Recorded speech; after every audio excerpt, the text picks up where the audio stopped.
자, 오늘 우리에게 허락하신 하나님의 말씀은 고린도전서 10장 1절에서 13절까지의 말씀입니다. 고린도전서 10장 1절에서 13절까지의 말씀입니다. 제가 가진 성경으로는 신약 274면이 됩니다. 자, 다 찾으실 줄 알고 고린도전서 10장 1절에서 13절까지의 말씀을 제가 한 절, 여러분들 한 절 교독하시도록 하시겠습니다.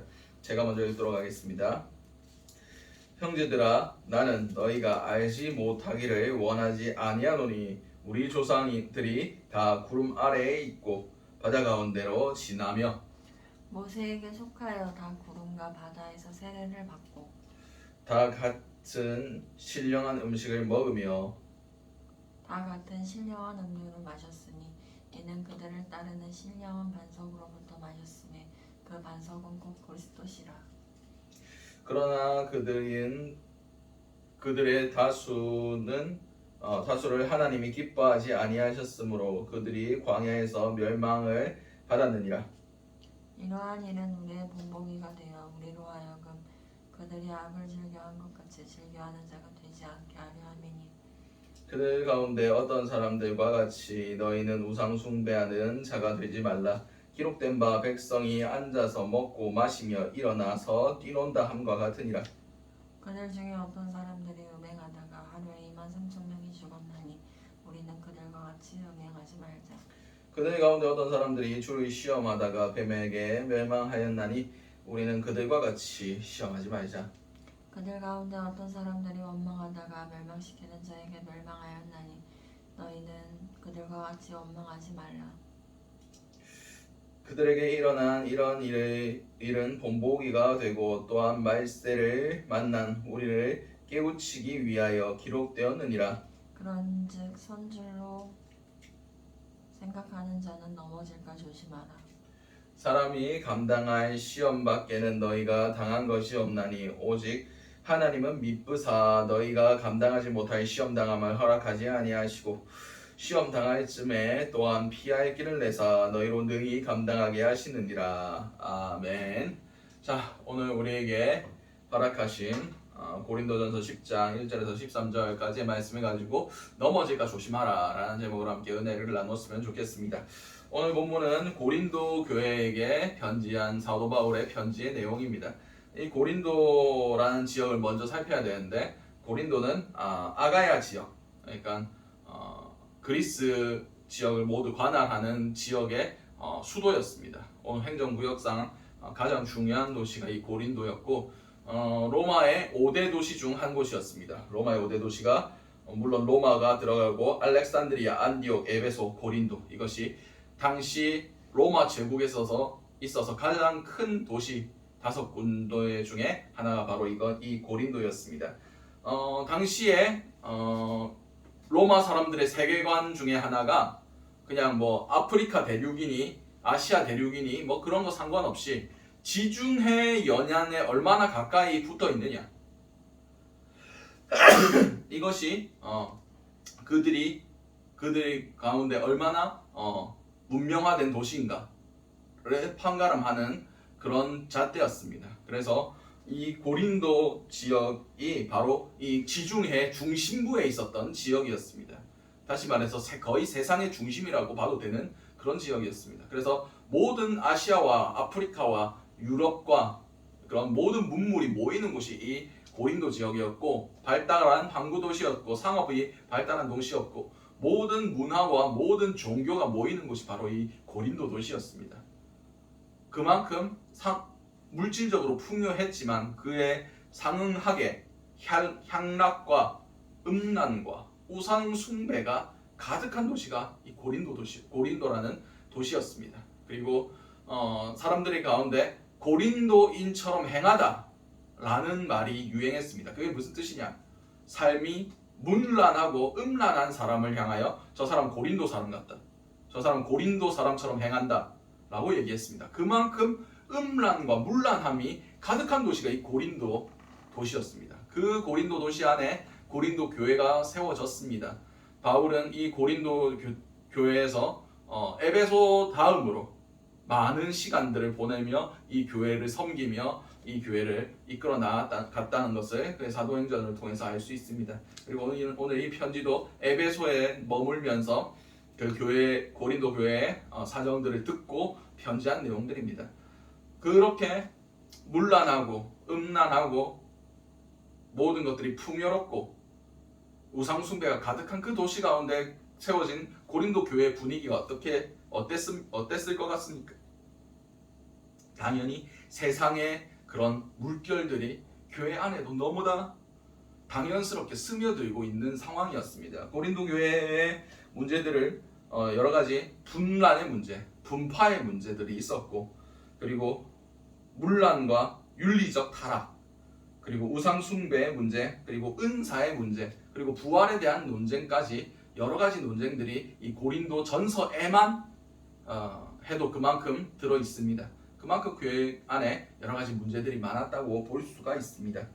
오늘 우리에게 허락하신 고린도전서 10장 1절에서 13절까지의 말씀을 우리가 한번 살펴보도록 하겠습니다.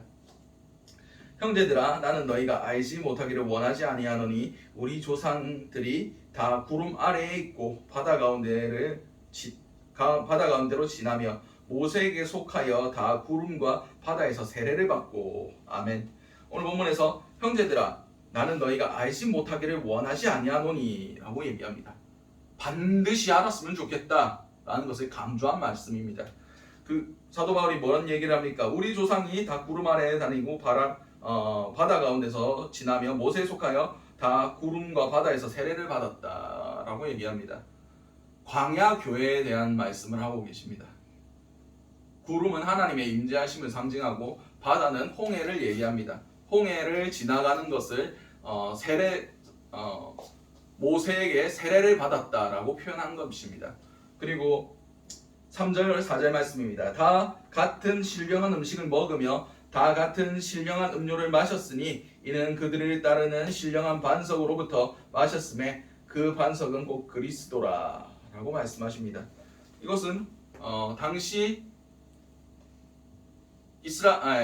고린도 교회에 있었던 그 모든 것들과 광야 교회에 있었던 일들이 다르지 않았다는 것을 설명하고 있습니다. 그들도 성만찬을 하며 그들이 광야에서 만나와 메추라기 하나님께서 주신 그 신령한 음식을 먹고 반석의 물, 그 반석이신 예수 그리스도로부터 나오는 물, 우리가 먹듯이 예수 그리스도의 살과 피를 먹는 것 같이 그들도 신령한 음식과 신령한 음료를 마셨다라는 것을 얘기합니다. 지금 광야 교회와 지금 고린도 교회의 동일성을 얘기하고 있는 겁니다.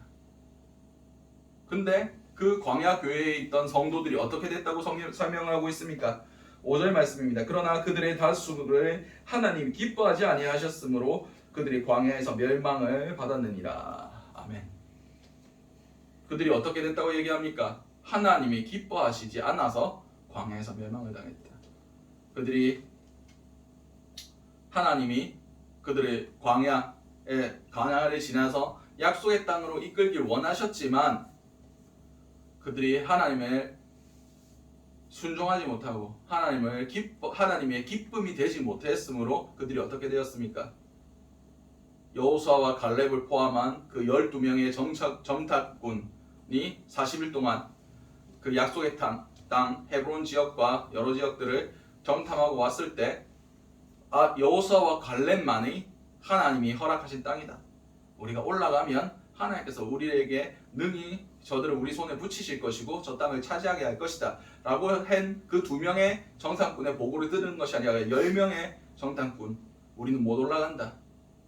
저기에 성벽은 크고 거기에 안악자손의 후손들도 있고 그러므로 우리가 그들 앞에서 메뚜기 같이 보였을 거다. 우리가 절대 그곳을 점령 못할 거다 라는 그 10명의 정탐꾼의 얘기를 이 이스라엘 백성들이 듣고 원망합니다. 왜 우리를 이끌어냈느냐?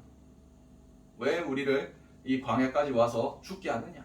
라고 막 원망을 하니까 하나님께서 어떻게 하십니까? 내 귀에 들린 대로 내가 너희에게 행해줄 거다 라고 말씀하시면서 그들이 정탐한 40일간을 40년으로 치셔서 광야에서 원망하고 불평했던 그 모든 사람들, 여호수아 갈렙을 제외한 모든 사람이 죽기까지 40년간을 거기서 멸망당하도록 버려두셨습니다. 이것은 무엇을 의미하고 있습니까? 6절 말씀입니다. 이러한 일들은 우리의 본보기가 되어 우리로 하여금 그들의 악을 즐겨한 것 같이 즐겨하는 자가 되지 않게 하려 함이니. 광야 교회와 지금 우리의 교회가 동일하다는 말씀하십니다. 우리가 세례를 받은 것 같이 그들도 세례를 받았고, 그들과 우리가 성망찬을 하는 것 같이 그들도 신령한 음식과 신령한 음료를 먹었다. 근데 그들이 어떻게 됐냐? 하나님이 기뻐하시는 자가 되지 못하였으므로 멸망당했다. 이건 무슨 뜻입니까? 너희도 하나님이 기뻐하시지 않는 모습대로 살아가면 광야 교회에 그들처럼 멸망당할 것이다. 그것에 대해서 한 번 더 확실하게 얘기하고 있습니다. 7절에서 10절까지 보도록 하겠습니다. 그들 가운데 어떤 사람들과 같이 너희는 우상 숭배하는 자가 되지 말라. 기록된 바 백성이 앉아서 먹고 마시고 일어나서 뛰논다 함과 같으니라. 그들 중에 어떤 사람들이 음행하다가 하루에 23,000 명이 죽었나니 우리는 그들과 같이 음행하지 말자. 그들 가운데 어떤 사람들이 주를 시험하다가 뱀에 멸망하였나니 우리는 그들과 같이 시험하지 말자. 그들 가운데 어떤 사람들이 원망하다가 멸망시키는 자에게 멸망하였느니 너희는 그들과 같이 원망하지 말라. 아멘. 광야에서 일어난 사건들을 하나하나 열거하면서 그들도 그들 가운데 어떤 사람들이 한 것 같이 너희도 그렇게 하지 마라 라는 것을 얘기합니다. 뭐에 대해서 말씀하십니까? 우상 숭배와 음행과 주를 시험하는 것과 원망함에 대해서 말씀하고 계십니다. 다 고린도 교회에 있었던 내용들입니다. 지금 고린도 교회에서 발생하고 있는 일들입니다. 근데 그것에 대해서 그 광야 교회에서 하나님께서 어떻게 반응하셨느냐를 성경에 기록된 역사를 통해서 말씀하고 계신 겁니다. 우상 숭배는 출애굽기 32장의 금송아지 사건을 얘기하고 있습니다. 모세가 이제 시내산에 올라가서 40일간 안 나타나니까 우리의 지도자 모세가 죽었다, 없어졌다, 우리를 위해서 신을 만들어라 하면서 아론을 부추깁니다. 아론이 얘들이 이제 막 흩어지려고 하니까 나한테 금목걸이나 그런 금부치들을 다 내놔라 해서 금신상을, 금송아지를 만들어 줍니다. 이것이 너희를 인도한 신이다 라고 하면서 그 이스라엘 백성들이 그 금송아지 앞에서 제사를 하고 축제를 벌리고 기뻐하며 막 우상 숭배를 합니다. 그 사건에 대해서 지금 말씀하고 계시는 겁니다. 그리고 음행함은 민수기 25장에 부올에서 모압 여인들을 보고 이스라엘 백성들이 음행한 사건을 말씀하고 계십니다. 이스라엘 백성들이 거룩한 백성으로서 자신을 지켜야 하지만 그 부올에서 모압 여인들을 보고 그들과 같이 음행하며 그들이 섬기는 그런 우상들에게 함께 절하며 그런 음란한 영적인 음란과 육신의 음란을 동시에 범했던 그 사건을 말씀하고 계십니다. 그리고 주를 시험한 것은 민수기 21장에 사람들이 길이 험함으로 하나님께 불평하고 원망하며 모세를 원망하였을 때 하나님께서 불뱀을 보내서 그들을 물게 하심으로 그날에 23,000명이 죽었다라고 성경 기록하고 있습니다. 그래서 모세가 그 불뱀 때문에 죽어가는 백성들을 위하여 하나님께 기도하였더니 내가 산 위에 올라가서 노스로 만든 뱀을 장대에 달아서 그것을 보는 자가 구원을 얻을 것이다 해서 그렇게 했더니 정말 그 불뱀에 물려서 죽어가는 백성이 그 노스로 만든 뱀을 보자마자 낫는 역사가 있었던 것을 우리는 기억합니다. 그리고 원망에 관해서는 민수기 16장에 고라 자손들이 나와서 우리도 같은 레위 족속인데 너희만 하나님 말씀 받냐, 너희만 하나님 택한 자냐 하면서 하나님을 원망하고 독자적으로 우리가 이스라엘을 다스리겠다, 그런 반역들이 일어난 것을 말씀하고 계시는 겁니다. 다시 말해서 우리 안에 일어나는 이런 문제들을 하나님이 기뻐하시지 않는다는 겁니다. 하나님이 그 모든 것들을 본보기로 남겨놓으신 이유가 무엇입니까? 오늘 보면 11절 말씀에 그들에게 일어난 이런 일은 본보기가 되어 있고 또한 말세를 만난 우리를 깨우치기 위하여 기록되었느니라. 아멘. 그렇습니다. 우리가 이 땅 가운데 구약을 읽고 하나님의 말씀을 읽어야 되는 이유는 그들에게 심판하셨던 하나님이 지금도 우리와 함께 하시는 동일한 하나님이시란 겁니다. 하나님은 하나님의 백성도와 택함 받은 하나님의 백성 또한 그들을 거룩하게 하기 위하여, 그들을 정결하게 하기 위하여, 그들이 죄에 물들지 않게 하기 위하여 멸망당하게 하실 수 있는 분이십니다. 하나님은 심판하시는 분이십니다. 하나님은 거룩한 분이시며 죄악을 참지 않으시는 분이십니다. 너희 안에 방종하고 너희 안에 그런 세상의 것들이 가득 찰 때에 너희가 드리는 예배와 너희가 드리는 찬양, 너희가 드리는 예물 아무 의미가 없다는 겁니다. 하나님의 기쁨이 되지 못한다면 우리도 그 광야 교회에 애굽에서 출애굽한 그 모든 사람이 죽기까지의 40년간 그들이 멸망당하기 때까지 하나님께서 심판하셨던 그 심판이 우리에게도 임할 수 있다라고 말씀하시는 겁니다. 12절 말씀에 그런즉 선줄로 생각하는 자는 넘어질까 조심하라. 너희가 세례받았다고 해서, 너희가 성만찬에 참여한다고 해서, 예수 그리스도의 몸과 예수 그리스도의 피를 마신다고 해서 너희 구원이 확정된 거 아니다. 너희 삶 가운데 아직 우상 숭배가 있고 음란함이 있고 하나님을 시험함이 있고 원망함이 있으면 광야 교회의 그 성도들 같이 너희도 멸망당할 거다 라고 분명히 말씀하고 계시는 겁니다. 사도 바울이 지금 고린도 교회에게 하시는 말씀인 동시에 오늘 하나님께서 우리에게 하시는 말씀입니다. 너희의 구원의 확신 가지는 거 그냥 믿음으로 구원받는다.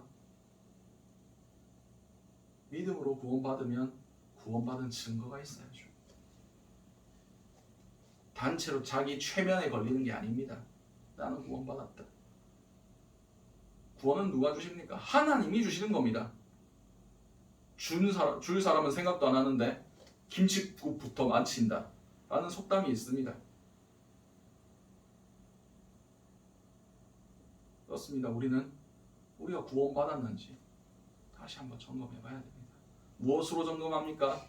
내 마음의 확신에서 오는 것이 아닙니다. 내 삶이 얼마나 변했느냐, 내가 세상 가운데서 어떤 자세로 살아가느냐, 그것에 달린 문제입니다. 사도 바울은 13절에 이렇게 얘기합니다. 사람이 감당할 시험 밖에는 너희가 당한 것이 없나니 오직 하나님은 미쁘사 너희가 감당하지 못할 시험 당함을 허락하지 아니하시고 시험 당할 즈음에 또한 피할 길을 내사 너희로 능히 감당하게 하시느니라. 이 말씀을 왜 하셨겠습니까? 사도 바울 선생님, 이 고린도라는 도시에서 이 음란하고 우상 숭배가 팽배하고 그것이 생활화된 도시에서 신앙인으로 살아가는 게 얼마나 힘든 줄 아십니까? 예배에 나와주는 것만 해도 잘했다 칭찬해줘야 되는 거 아닙니까? 세상 가운데서 우리가 그리스도인으로서 살아가는 것 자체가 거의 불가능합니다. 그냥 교회 잘 다니고 주일 잘 지키고 헌금 잘하고 신앙생활 잘하면 그거 위로해주고, 세상 가운데서 좀 어려움 당할 때 위로해주고, 우리 잘한다 해주고 칭찬해주고 너희도 구원받는다라고 그렇게 얘기해줘야 되는 게 아닙니까? 라는 그런 의견들이 있었을 겁니다. 그러나 사도 바울이 뭐라고 얘기합니까? 그거 다 시험이다. 너희가 세상 가운데서 네 정체성을 지키고 너희 신앙을 지키는 것에 반대하는 그 모든 세력들 다 시험이다. 여기서 시험은 사단의 유혹일 수도 있고 하나님의 테스트일 수도 있습니다. 모든 것을 포함합니다. 그 뜻대로 하나님의 뜻대로 살아가지 못하게 하는 모든 것들 하나님이 주실 수도 있고 사단이 줄 수도 있습니다. 근데 그것에 대해서 너희가 저항해 본 적은 있느냐? 거기에 대해서 너희가 발버둥 치어 본 적은 있느냐? 그냥 세상의 흐름에 따라 그냥 그렇게 타협하고 간 것이 아니냐? 사람이 감당할 시험 당함 외에 우리가 감당할 수 있는 시험을 왜 하나님께서 허락하지 않으신다고 분명히 말씀하고 계십니다. 너희가 거기에 대해서 대적해라. 이 세상의 흐름에 대해서 너희가 싸워라. 너희가 두려워하지 마라. 내가 세상을 이기었느니라. 예수님께서 분명히 말씀하셨습니다. 내가 세상을 이겼다.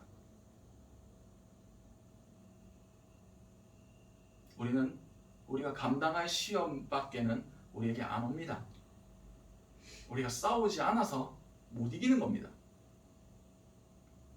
그리고 믿으셔서 믿을만 하신 분이시기 때문에 피할 길도 내사 능히 그 모든 시험을 감당하게 하신다고 말씀하셨습니다. 못 이길 것 같으면 피하셔야 됩니다. 잘 피하는 것도 살아남는 방법입니다. 고사 성어 중에 당랑거철이라고 있습니다. 뭔 뜻이냐? 당랑이 사마귀입니다. 사마귀가 위협을 당하면 그 위협 당하는 애가 크던지 작던지 무조건 자기 몸을 이렇게 해가지고 위협합니다. 철로 된 그런 수레를 거스른다. 누가 이기겠습니까? 당연히 수레를 밟고 지나가면 끝나는 겁니다. 그것은 자기 분수도 모르면서 강한 자에게 버티고 내가 이길 수 있다 라고 생각하는 사람, 어리석은 사람을 비유해서 말하는 겁니다. 못 이길 것 같으면 피하십시오. 하나님께 피하십시오. 나 이거 도저히 못 이기겠습니다. 오히려 안 싸우는 것보다 낫겠지만 그러나 그것도 어리석은 겁니다. 우리는 우리가 살아있는 이 상황 가운데 이 세상의 흐름 가운데 아이고 오늘 일주일 동안 고생하시고 힘들게 교회 나오셨네요. 세상 가운데서 열심히 사세요. 세상 사람들과 벗하고 살다가 하루만 예배 드리시면 됩니다. 그래도 구원 받습니다. 그렇게 얘기하지 않아야 됩니다. 예수 믿는다면 예수 믿는 사람답게 세상의 유혹과 싸우십시오. 세상의 유혹에 타협하지 마십시오. 세상의 물질에 노예가 되지 마십시오. 남들 다 한다고 나도 따라할 필요는 없습니다. 고린도 분위기 모르십니까? 다 음란합니다. 다 돈을 사랑합니다. 다 자기가 잘났다고 그렇게 얘기합니다. 우리도 그렇게 사는 게 뭐가 잘못입니까? 이 가운데 예배드리고 성찬하고 세례받고 교회 다닌다고 이야기하고 그렇게 살아가는 것이 뭐가 잘못입니까? 라고 얘기했을 겁니다. 그들의 기준이 무엇이었습니까? 내가 이 고린도 교회에 사는 사람들보다는 낫다 였습니다. 우리는 뭐 어떤 인식을 가지고 살아갑니까? 그래도 내가 이 세상 살아가는 사람들보다 낫다. 그거 아닙니까? 근데 하나님의 기준에는 그걸 기뻐하실 것 같습니까? 사람은 세상을 기준을 삼습니다. 쟤들보다 우리가 나으면 돼. 쟤들보다 우리가 거룩하면 돼. 쟤들보다 우리가 그래도 예배는 드리니까 하나님 말씀 드리니까 우리가 예수를 주로 고백하고 있으니까 나 그거보다 낫겠지. 예수님의 기준은 초대교회나 지금이나 변함이 없습니다. 예수의 제자가 되라. 예수를 쫓는 자가 되라. 날마다 자기를 부인하고 제 십자가를 지고 예수를 따라가라. 예수를 닮아라. 이 기준은 이 땅에 교회가 서고 나서 단 한 번도 변함없는 하나님의 명령이었습니다. 우리는 이 기준을 자기에게 끌어내립니다. 세상 사람들보다 우리는 낫잖아. 그래도 우리는 예배드리잖아. 그래도 우리는 헌금 내잖아. 그래도 우리는 말씀 보잖아. 그래도 우리가 섰다고 생각할 때 넘어질 것을 조심해야 된다는 것이 바로 이것입니다. 내 거룩함이 보이고 내가 그 세상과 다르다는 것이 보일 때 우리는 넘어질 수밖에 없습니다. 그만하면 됐어. 그 정도만 하면 뭐 하나님도 칭찬해 주실 거야. 아니요. 그것은 사단의 목소리입니다. 우리가 예수를 닮지 못하게, 구원을 이루지 못하게 하려는 사단의 계략입니다. 그만하면 됐어. 다른 사람들 봐. 쟤들을 사랑하시겠어? 너를 사랑하시겠어? 하나님께서.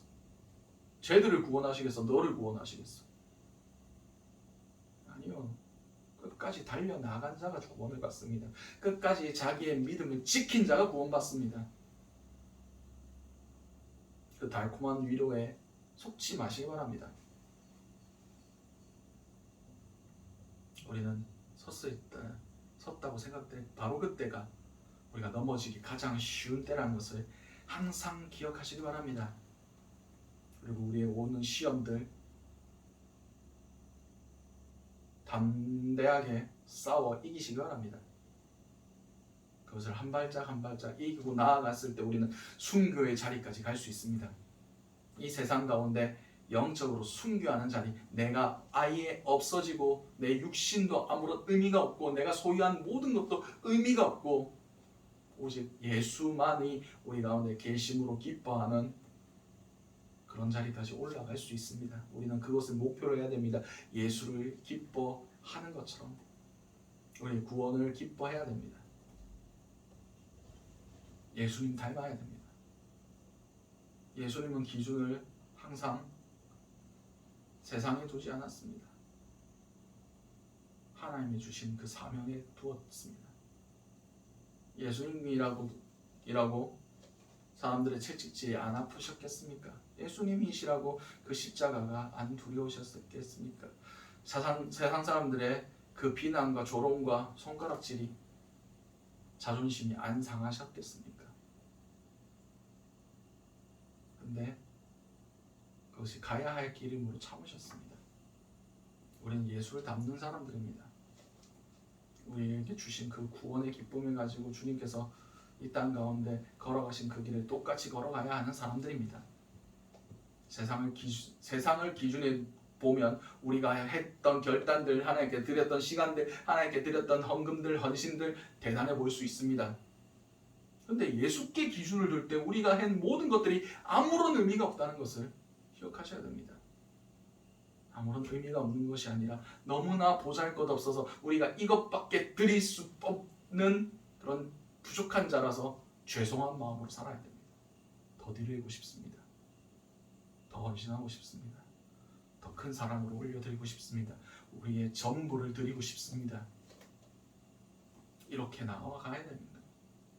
그것이 구원의 기쁨을 아는 자고 그것이 천국을 소유한 자의 자세가 되는 겁니다. 구원의 확신이요, 이런 모습이 없으면 구원 못 받은 겁니다. 세상 사람들의 가치관에 아직도 내가 휩쓸리고 있다, 구원 못 받은 겁니다. 어디서 증거를 찾으십니까? 세상 사람들이 멸망할 때, 야, 넌 왜 거기 있냐? 구원받은 백성이라면서 왜 거기 있냐? 하나님께서 의아해 하실 겁니다. 우리에게 되물어 보실 겁니다. 교회 다니면서 교회 다닌다면서 왜 내가 세상 사람들 멸망하는데 같이 멸망당하냐?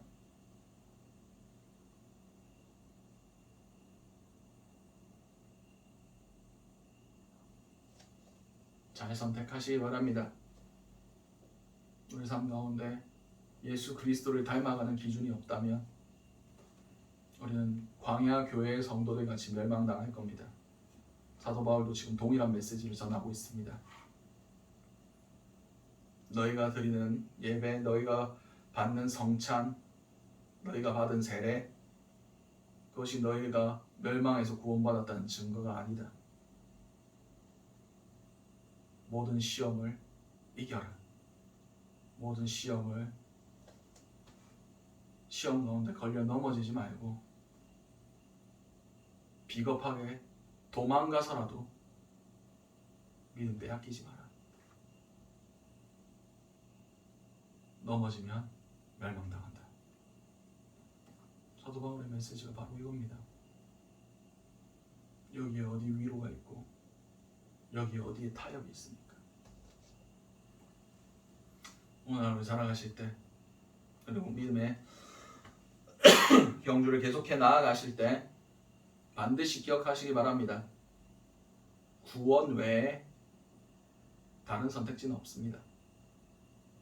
우리 모든 선택의 기준은 이 행위가 구원받을 만한 것인가? 내 믿음의 상태가 하나님 앞에 인정받고 구원받을 만한 그런 믿음인가? 내 삶이 하나님 앞에 구원받기에 합당한 모습인가? 그거 외에는 우리가 신경 쓰지 말으셔야 됩니다. 천하를 얻고도 내 목숨을 잃어버리면 그것이 무엇이 유익하겠느냐? 우리의 목적은 구원입니다. 구원받기 위해서는 단순해져야 됩니다. 양자를 택해야 됩니다. 하나님을 택하거나 세상을 택하거나 중간지대는 없습니다. 오늘 하루 살아가실 때, 우리의 삶을 살아가실 때 정말 시험 가운데 항상 넘어질까 조심하며 한 발짝 한 발짝을 신중하게 떼고 신중하게 내어 디드시길 바랍니다. 그런 모습이 여러분을 살릴 겁니다.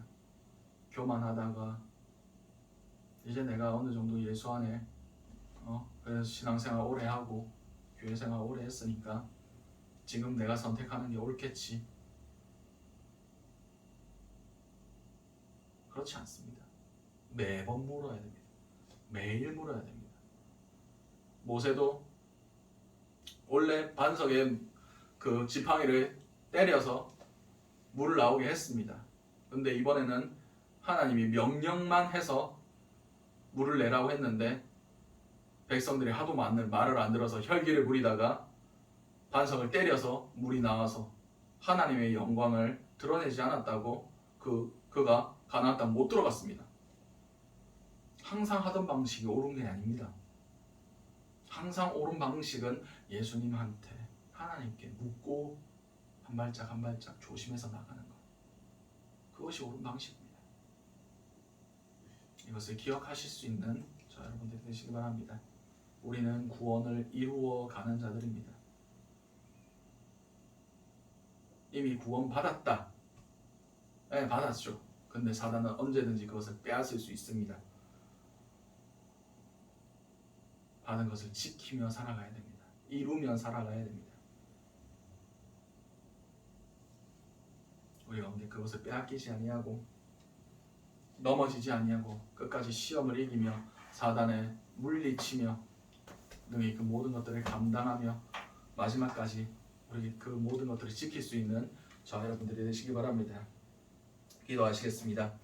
사랑과 은혜가 충만하신 하나님 아버지, 그늘 너무나 감사드립니다. 오늘 고린도 교회에게 하셨던 그 말씀이 우리에게 하신 말씀임을 깨달아 알기를 원합니다.